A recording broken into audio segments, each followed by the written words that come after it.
Баршаңызға қайырлы күн достар. Бүгін біз 15 минутта тура дүкендегідей рулет жасайтын боламыз. Оңай жасалады, әрі өте дәмді болып шығады екен. Ол үшін бізге жұмыртқа, қант, ұн, какао және қопсытқыш керек. Алдымен бөлме температурасында тұрған жұмыртқаны жарып, жақсылап миксерлейміз.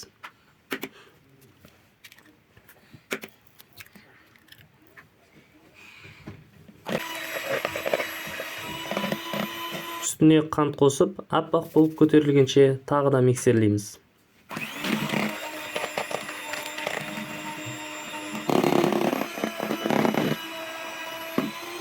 Енді ұнға қопсытқыш пен какаоны қосып араластырамыз.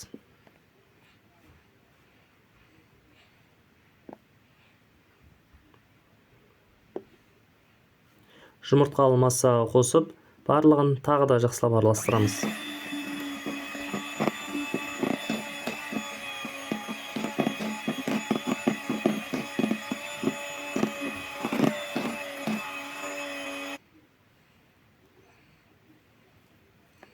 Пергамент төселген противенге біркелкі орналастырып, 180 градуста 7-8 минутта пісіріп аламыз.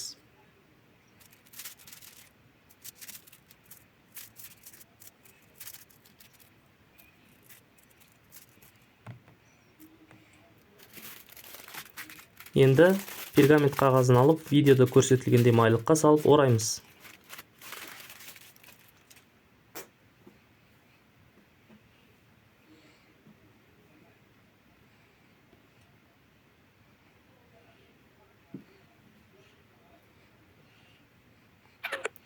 Сосын арасына кез келген крем не варенье жағып, қайта ораймыз.